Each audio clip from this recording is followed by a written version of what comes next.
అనకాపల్లి జిల్లా నర్సీపట్నం రూరల్ పోలీసులు గురువారం మధ్యాహ్నం ఏజెన్సీ ప్రాంతం నుంచి విశాఖపట్నం కారులో తరలిస్తున్న సుమారు 24 లక్షల రూపాయల విలువైన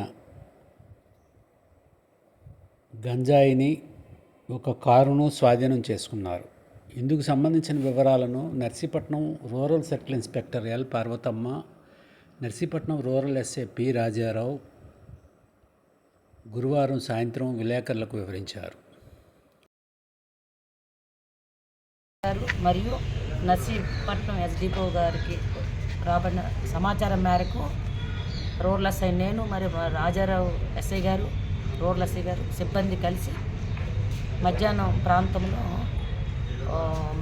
మాటు వేసి ఏజెన్సీ నుంచి ఒక కారు అండి AP 39WB 4699 గల కారుని, బెలూన్ కారుని పట్టుకున్నామండి. కారులో ముగ్గురు వ్యక్తులు ఉన్నారు.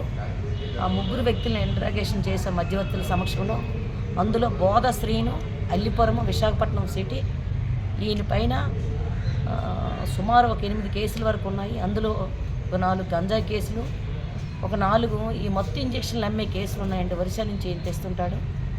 ఇతను ఒక 1 ఇయర్ బ్యాక్ PD యాక్ట్లో CJలో జైలు శిక్ష కూడా పొందాడు. ఆ పొందిన సమయంలో కొలపరి శ్రీను ఏజెన్సీ ఆయనతో పరిచయం అయింది. ఆయన కూడా PD యాక్ట్లోనే ముద్దాయి పరిచయం అయ్యి 5 డేస్ బ్యాక్ ఇతను ఏజెన్సీ వెళ్ళాడు.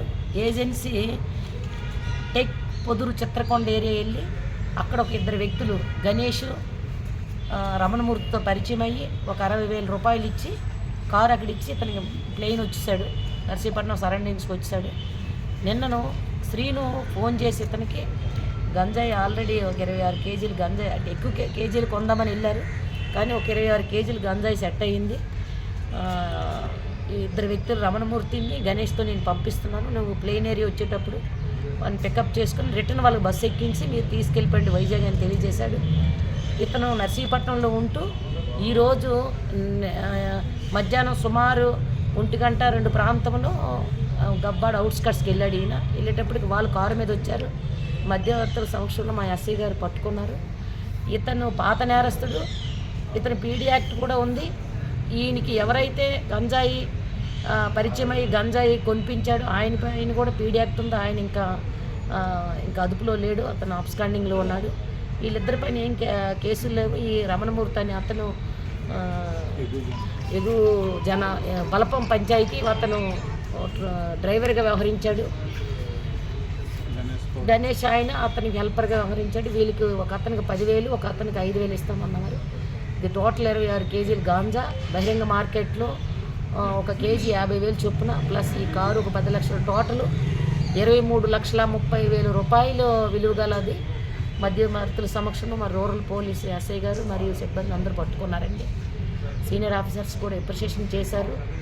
ఈ గంజాయి ఎవరి దగ్గర ఉన్నా, ట్రాన్స్పోర్ట్ చేసినా, పండించినా, కన్జ్యూమ్ చేసినా సరే నేరస్తులేనండి. ఈ కేసుల్లో ఎవరైతే సహకరిస్తారో వాళ్ళు కూడా నేరస్తులే. ఇది అనుమతి లేని పదార్థం కాబట్టి ప్రజలందరూ అప్రమత్తంగా ఉండాలి. ఈ స్మగ్లర్స్ ఏమంచో గేలాం వేసి ఏజెన్సీ పీపుల్ని వాడుకుంటున్నారు. ఇతను వైజాగ్ తీసుకెళ్ళి మాస్ ఏరియాలో హార్బరు, అల్లిపురము, కల్లుపాకుల ఏరియాలో ఒక పొట్లము 200-300 లెక్క ఇతను ఈ కేసుల యొక్క బెయిలు, ఈ లాయర్ ఖర్చులు అన్నిటి కోసం ఈ విధంగా వ్యాపారానికి ఇతను పెట్టుకొని ఏజెన్సీ వాళ్ళని ఏమంచో పాముగా వాడుకున్నాడండి. శ్రీనడి అనే వ్యక్తికి నాలెడ్జ్ ఉంది, కానీ వీళ్ళు ఓన్లీ ట్రాన్స్పోర్ట్ని ప్లస్ హెల్పర్గా వచ్చారు. ఈ లేసిన గ్యాలంకి వాళ్ళు పడిపోయారండి. థ్యాంక్ యూ అండి.